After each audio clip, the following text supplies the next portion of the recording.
gara Bafaqaaduuttan isin dabarsa. Akka mul'atan oduun har'aaf qabnu kunooti. Pireezidaantiin Yuunaayitid Isteetsii fi muummeen ministeeraa Itiyoophiyaa torban darbe mariin isaan bilbilaan taasisan bu'a qabeessa akka ta'e dubbii himaan ministeera dhimma alaa Itiyoophiyaa Ambaasaadder Diinaa Muftii ibsa gaazexeessootaaf kennan keessatti beeksisaniiru. Akka Ambaasaadder Diinaan jedhanitti muummichi ministeeraa Itiyoophiyaa akkaataa jalqaba wal waraansa kaaba Itiyoophiyaa hojii jaarmiyaalee waraanaan manca'anii deebisanii ijaaruu irratti pireezidaantii Baayidanii fi ibsa kennaniiru jechuu isaanii gabaasni Mallaskaachuu Ammahaa ibseera. Ministeera dhimma alaa Yuunaayitid Isteetsi keessatti dippiloomatii gameessa kan ta'an akka ibsanitti mariin hooggantoonni biyyoota lammanii taasisanii bu'a qabeessa. Mootummaan Itiyoophiyaa dhaabbanni fayyaa addunyaa fi dhaabbileen idilee addunyaa biroo rakkina kaaba Itiyoophiyaa keessa jiru irratti garee qabataniiru jechuudhaan balaaleffateera. Daayiriktarri dhaabbata fayyaa addunyaa Dr. Tewodiroos Adhaanoom tibbana ibsa kennaniin dhaabbanni isaanii naannoo Amaaraatii fi Affaar keessatti akka gargaarsa kennaa jiru ibsanii Tigraayin galanii akka gargaarsa hin kennine mootummaan Itiyoophiyaa eeyyama dhorkuu isaa ibsuu isaanii gabaasni Masfinarraa ga'e ibseera.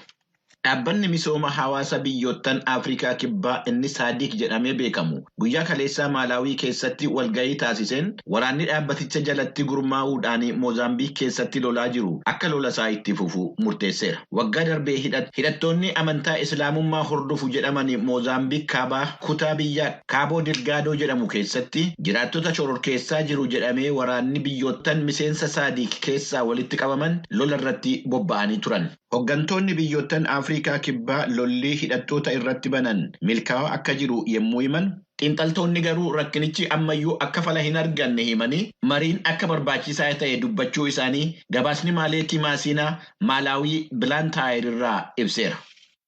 Kun sagalee Ameerikaati.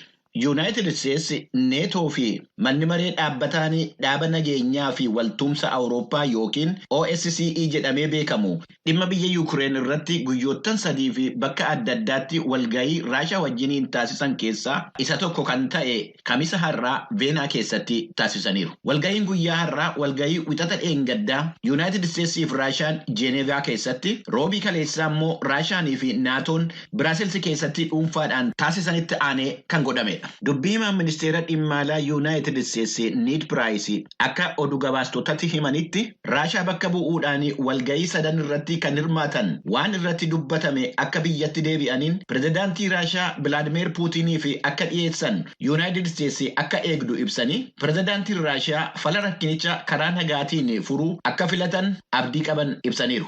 Marii Biraasiils irratti jiila Yuunaayitid Isteetsi kan hoogganan itti aantuu ministeerri dhimma alaa Yuunaayitid Isteetsi Windi Sheerman mariin Naatoo fi Raashaa haala muddamaa ta'een akka xumurame ibsaniiru. Haalicha laaffisuudhaafis Raashaan waraana ishee 100,000 ta'an daangaa Yuukireen irraa akka fageessuu qabdu himanii ittuu kun hin ta'in garuu fala dippiloomaasii argachuun akka daran rakkisaa ta'e ibsaniiru. Akka Windi Sheerman dabalanii jedhanitti walgahiiwwan torban kana taasifaman booddee ifatti murtoon irra ga'ame hin jiru.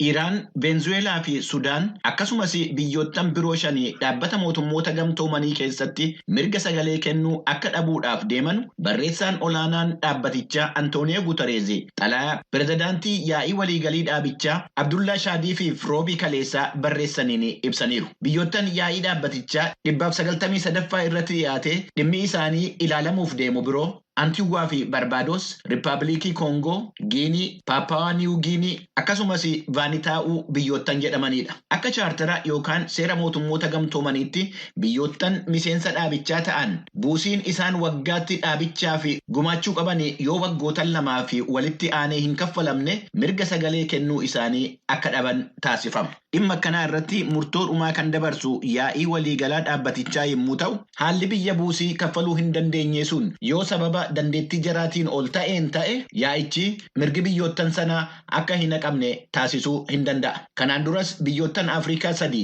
Koomoroos, Sa'aatomee fi Pirinsipee akkasumas Soomaaliyaan rakkinni akkanaa isaan mudate dhimmi jaraa ilaalamee akka mirgi sagalee kennuu isaanii irraa hin haqamne taasifamee ture. Akka xalayaan barreessaa olaanaa dhaabbata mootummoota gamtoomanii jedhutti biyyoottan kanaa olitti maqaan isaanii dhahaman mirgi jaraa eegamee akka turu gochuudhaaf Iraan doolara miliyoonii 18,000 fi 400,000 fi 12,438, Veenzuweelaan doolara miliyoonii 39 fi 800,000 fi 50,761, Sudaan immoo doolara 200,000 fi 99,000 fi 44 yoo xinnaate kaffaluu qabu. Biyyoottan biroo shanan mataadhaan doolara 75,000 galii gochuutu isaanirraa eegama. Biyyi Kooriyaa Kaabaa qibxata dheengaddaa yaalii dhukaasaa yookaan furguggeessuu misaa'ilaa taasisuu ishee hordofuudhaan qoqqobbiin dabalataa akka irratti kaa'amu Yuunaayitid Isteetsi yaada dhiyeessiteetti. Dhaabbata mootummoota gamtoomaniitti bakka buutuun Yuunaayitid Isteetsi Ambaasaadder Liindaa Toomaas Giriinfiild roobii kaleessaa fuula Tiwiitarii isaanii irratti barreeffama maxxansaniin manni maree nageenyaa mootummoota gamtoomanii murtoo qoqqobbii jabaa akka Kooriyaa Kaabaa irratti dabarsu gaafataniiru. Yuunaayitid Isteetsi meeshaa waraanaa Kooriyaa Kaabaatii fi eegumsa taasisaniiru kan jette namoottan 5 addaan baasuudhaan uggurii irra kaa'uu ishee roobii kaleessaa beeksisteetti. Hordoftoota keenya oduuwwan har'aaf qabnu kanuma.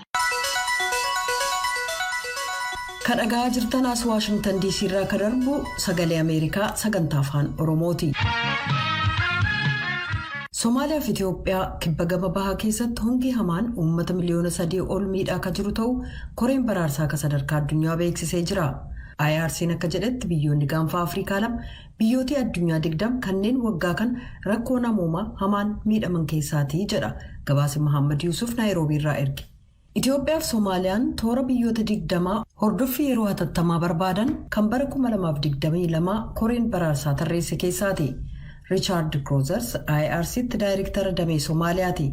Haalli namoomaa biyyoota lamaanii keessa gaarii miti jedhu. The Horn of Africa has been on the verge of crisis for some time. There have been several consecutive failed rainy seasons. Gaanfi Afrikaa yeroo hanga tokkoof qarqara rakkinaa keessa seenee jira. Yeroon roobaa walitti aanuudhaan danqame. Yeroo ammaa hanqina wabii nyaataa hamaarraan kan ka'e namoonni qe'ee ofiirraa buqqa'utu nu mudatee jira jedhan. Koreen baraarsaa akka jedhetti hanqinni roobaa naannoleen hangi tokko waggoota 40 keessatti haalli hamtuun akka isaan mudatu taasise. Yoo xiqqaate uummanni miliyoonni 3 hongeen kan miidhaman yoo ta'u kanneen 170,070 ol ta'an bishaan marga dheedichaaf gargaarsa namoomaa barbaacha qe'ee ofii dhiisanii godaananiiru.